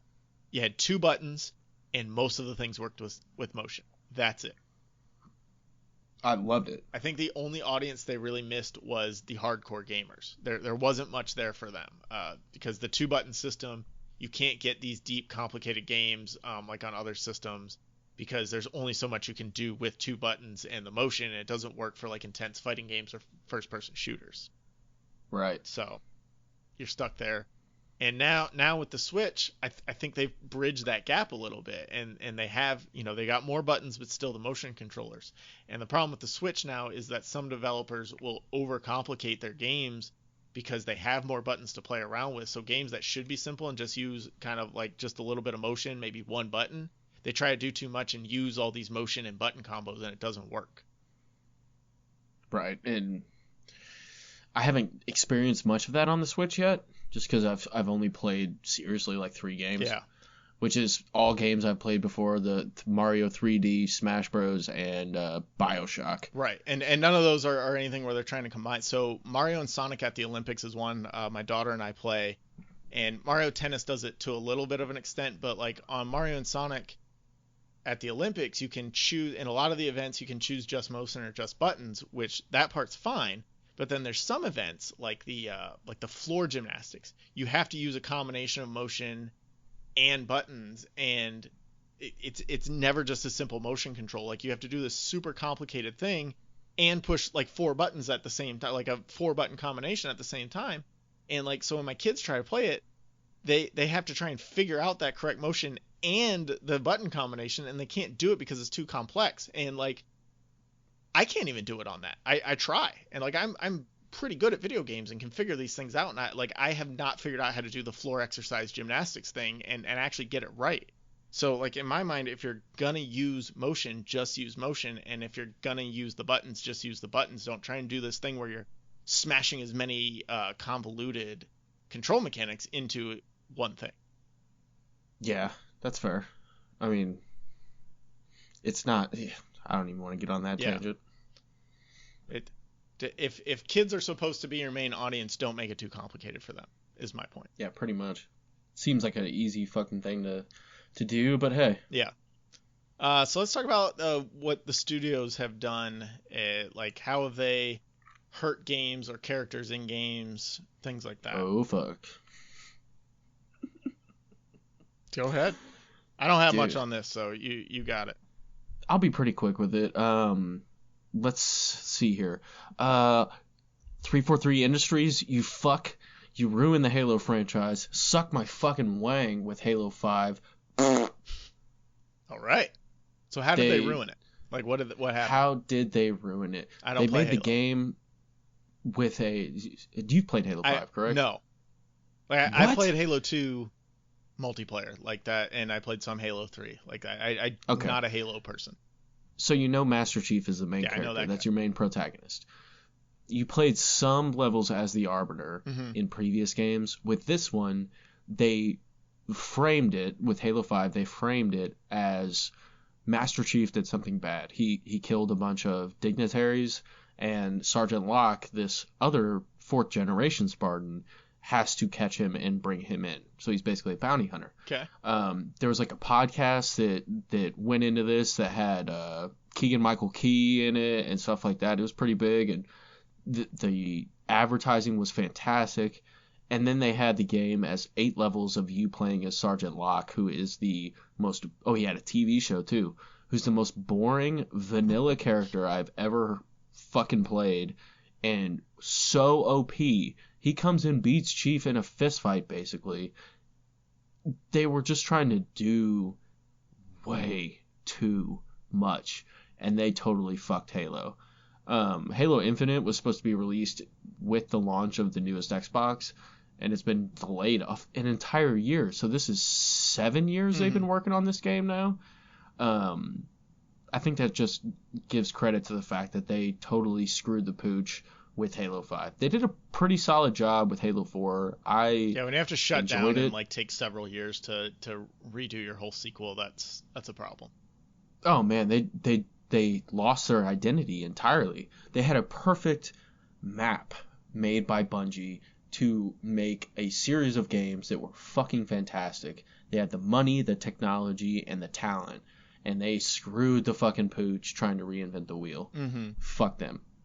I'm gonna go back to, because I stick very closely to the things I'm comfortable with, and so I don't like branch out to see a lot of these things where they just destroy things. But I'm gonna go back to the Arkham games and Arkham Knight specifically. I don't think they ruined Batman by any means, but I think they ruined a lot of the fun of the game by the way they used the Batmobile. Because introducing the Batmobile was really cool to get around the city. It was tight. That was awesome. Was tight. But because they included it, they forced you to use the Batmobile to complete all these missions that it would have been way easier just to do as Batman. And you'd have to use it to get Riddler trophies, and you'd have to use it in these stupid races, and it's just like, just let me drive around. Like they kept shoehorning this Batmobile into every piece of the game that they could, and by the end of it, it was legitimately annoying to use the Batmobile. You could unlock the different versions of Batmobiles, and that was a really cool thing, but like I didn't even want to drive it anymore. I resented the fucking thing. I agree. So what is the worst gaming flub in your mind? I'm gonna go with Cyberpunk 2077. Yeah, it's been rough. I believe that's what it's. And Fallout 76. Yeah, I remember Fallout 76. I'm going bigger. Back to Nintendo, the Wii U. Ooh. Is this the console you have in your closet? No, that was the PS3 that's in my closet that I don't think I can sell. No, I never got a Wii U, and Nintendo thought they really figured it out they found this new direction to go. They sure did. Portable touchscreen mechanics, and it was just terrible. They tried to do it because of how quickly people started adapting to mobile gaming, and they were just touch wrong. Screens and shit. Yeah, they were just wrong. The problem was, they tried to introduce this hybrid that gave you a tablet as a controller, but you can't play the game while you're looking at a tablet. You can't look at both the TV and this tablet and use a touchpad. Like, you need that tactile feedback from the buttons, and it's just super slow to like touch and drag things on a touchpad as your main form of input when you can't see what you're touching and you're watching something on a screen. Like, there's a reason everybody with a fucking laptop gets a external mouse. It's because nobody likes using the little touchpads. Well, and they didn't look at the pure optics of it. Like, you as a user, optically, how you bring in information. Yeah. They thought of the Nintendo DS, which is a great concept and worked out well. Also has buttons. Like, we'll make this a console. Also has buttons, several of them. But it has a touch screen, the 3DS, and, a standard screen on top. But they're just so close in proximity and small enough that you can get all that information at the same time. Right. Whereas the Wii U, it's just you got to look up and down and up and down. It's just there's too many variables there. Buttons are just more intuitive because you kind of instinctively know where they are without taking your eyes off the screen. Right. If you've been gaming for any amount of time, you figure out buttons pretty quick. And I think they found the balance here with the Switch. You have a touch screen and you can use it, but you only use it in like touchscreen mode. Normally you have the controllers on the side or a controller separately. If you're using the touchscreen, you're using it on the screen you're playing on, so it's like you're using a phone or a tablet by itself. Right. Did you play Cyberpunk 2077 or Fallout 76? I played both for about 15 minutes. Wow, that's not good. Did you get through the opening credits in that first 15 minutes of gameplay? It might have been more than 15 minutes. With 76, I remember I started walking around for an indeterminate amount of time, and then my character basically just glitched out, and I got stuck in a fucking hole, and I couldn't figure out how to get myself out. So I was just like, you know what? Fuck this game. That happened to me in Jedi Fallen Order one time. Like, I fell off the side of a cliff, and he just kept falling infinitely. It was so weird. But I was like deep into the game at that point and really enjoyed the game, so it wasn't like within my first hour of gameplay that I was like, okay, fuck this, if I can't even walk off a cliff. I mean, I'm just exploring this game, and that goes down. And I was new to the Fallout franchise for the most part. I played Fallout 3 a little bit, Mm-hmm. like I a tried the little bit. Fallout. No, that was Far Cry. Sorry, different one. Love Far Cry. I tried the Primal, and I didn't like it. Not fun. No, it was not No, fun. not fun. That Far was Cry another 3 one was a shit. that I dropped pretty quickly. All right, so let's move to what would you do. We're going to talk about the future of gaming here. Nick, where do you see the future of gaming going realistically? Realistically, VR. I disagree completely, but go ahead with your explanation and I'll refute it. Uh, We'll have a debate. or should I say AR? So like alternate reality? Is that how they refer to it? Augmented Or reality, assisted yeah. augmented Yeah, reality. I could That's see kind of where that I see more it going. realistically. More interactive Mhm. and it's more environmental. I think they're going to focus on the optics a lot more, but individualize the experience. Mhm. So say you're playing a 4-player game that's all virtual for the most part. And so each person has a headset. The technology's good enough, so it's cheap enough that 4 people could realistically own 4 virtual reality headsets in one house. And, you interact with a bunch of people. That brings up proximity concerns for sure, because you might bash each other. Yeah, so that's my problem with VR. I think it can be cool, but I think we're gonna end up in the realm of 3D movies sooner rather than later. Have you played VR? I've tried various VR things. It's hard for me because I get motion sickness pretty easily, especially with that. I haven't played I haven't played PSVR or like the HTC Vive or whatever it's called, or the what's the one by the company Facebook owns? Oh, Oculus? Oculus, yeah. So I haven't played like a really good one, but I've played enough to know that it's just like it seems like more of a fad to me, and I think it goes back to what we were talking about. I don't think people want to mix video games and exercise that much. I think most people want to play games as a way to relax. You want to sit in your comfiest chair and look at a screen, and I think VR makes you get up and move around too much. I'm not trying to say that gamers are inherently lazy and they just never want to move. I'm trying to say, for the most part, it's not the best way to enjoy playing video games. It is like being up and moving. It's better passively with a controller. I mean, I suppose to a certain extent. So that's why I don't think VR is going to catch, and it's too high of a price point right now also. It's very expensive. And then the other thing is you still have this big goofy ass peripheral all the time, which that's the biggest problem with 3D movies. If they can find a way to do these things and make them immersive without having to wear something extra, then I think it could take off. I mean, that's fair. Like I'm it's hard not to agree with you. I've played a bit of virtual reality, and I think that's the only way to take a step further in the development of gaming is to make it more immersive. Yes. Yeah, you could. I mean, it looks as beautiful. Half the shit looks virtual realistic. Mm-hmm. It's insane the quality and the depth and the detail that they can provide in video games. The storytelling is on another level for several video games. It's still pretty subpar for the overall industry. I think that's the next step, the next, forward progress when it comes to gaming. That's fair. What I want to see, and this might not be a realistic thing, I think this is just something that I want to see, is better second screen capabilities. I should be able to have my phone or tablet open up to the PlayStation app or to a games app and get extra information from the game that I'm playing. Or at least there should be an option to do it. Like, it's not, mission critical stuff, but I should be able to do some of this stuff on a second screen. Like in first person shooter, I should be able to look at the map or different loadouts that you can switch to without having to take up your field of vision on the screen, or with like these menus and animations. For sports games, play calling substitutions would be good to be able to do on a second screen, so that you can focus more on the game, like power-ups, upgrades, inventories, anything like that. I think mission statuses, I think those could all be managed on a second screen. Anything that you go to the pause menu and look at, I think you should be able to do from a second screen rather than having to take yourself out of the game. Does that make sense? Yeah, to a certain extent, but you'd still have to take your hand off the controller. Right, so that's where you run into a problem.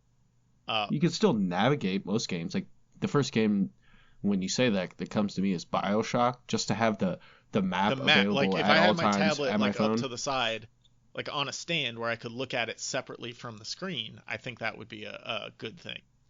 Well, I mean, if you can like sit there, you're running around, you say, and you got your MP5, in your hands, you're equipped, and then you could sit there and you just got done with the firefight, and you can reload all your other weapons Right. while you're, still playing and moving and shit like that.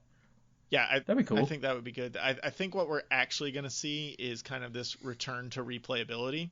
I think people are getting a little fed up with having half games at release or these kind of DLC fueled games. Oh, most definitely. And I'm fine with extras being on DLC, but I think you need to release a full game first, and then if I like it, I'll spend extra money on it.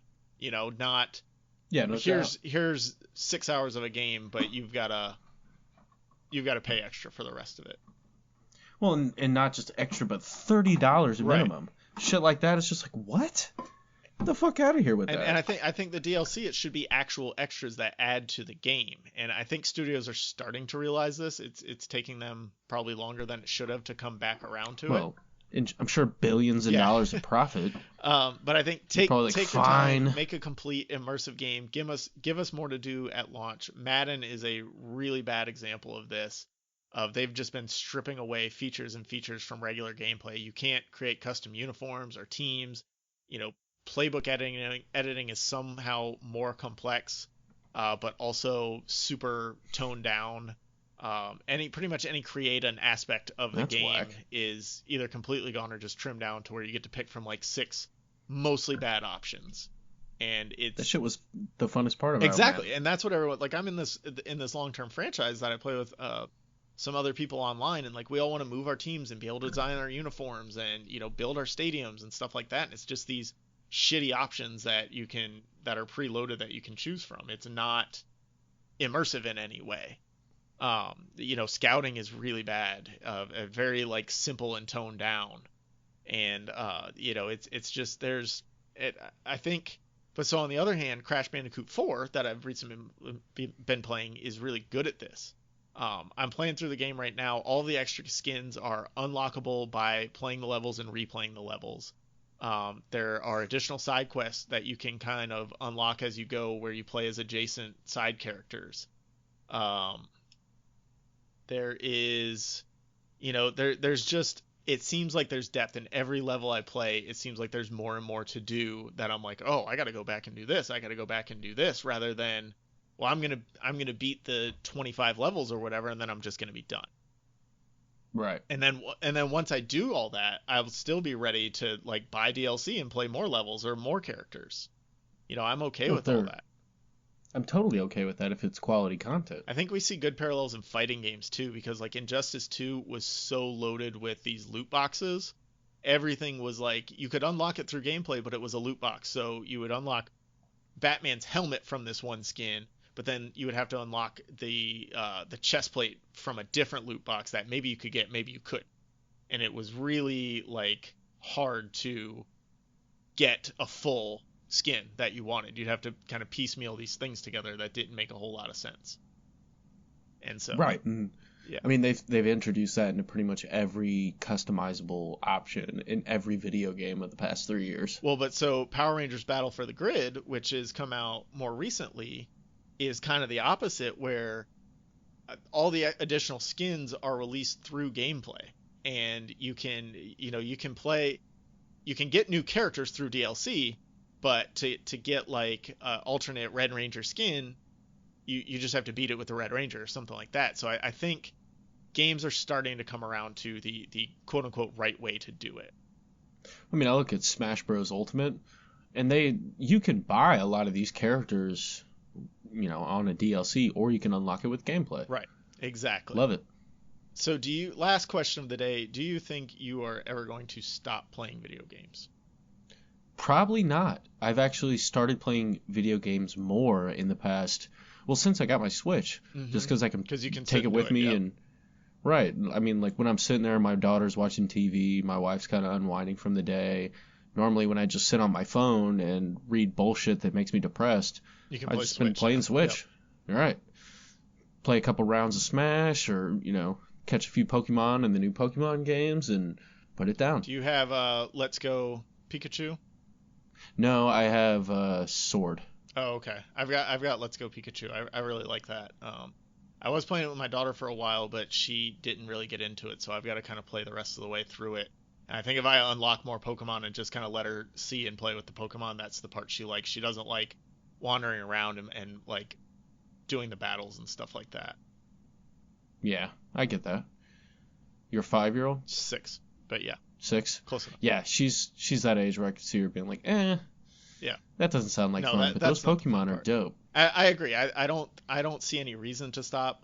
My kids are right now at the age where it's hardest for me to find time to play. When they're home, it's 100% attention all the time. Pretty much. So when they're not home, I try and fit it in whenever I can.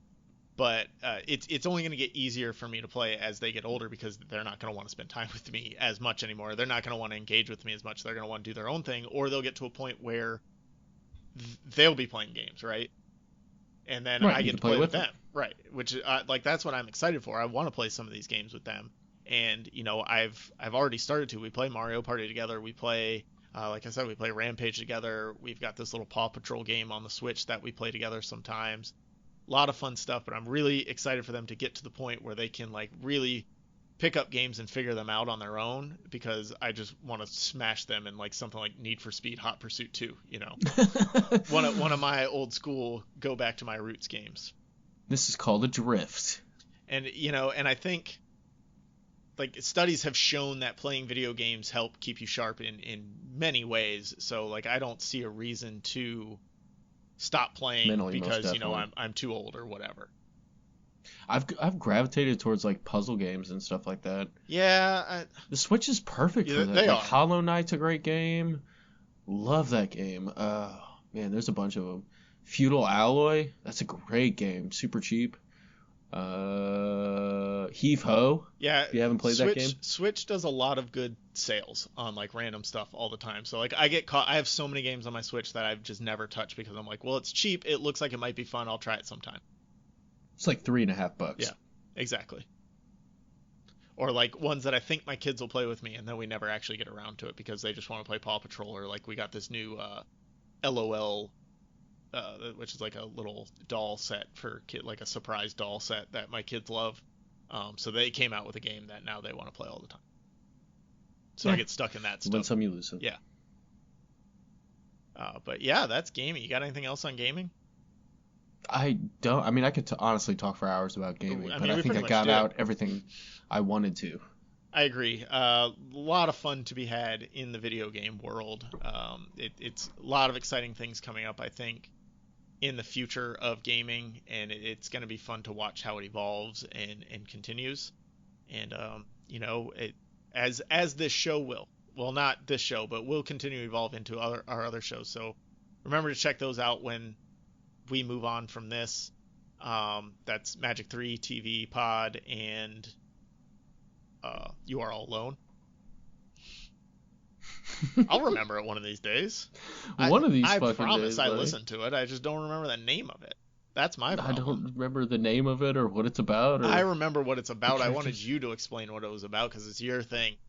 You can I'm just you giving can you follow shit, us on bro. Twitter now at alone_podcast and at APA something, and all the music for a podcast about something is provided by those cats.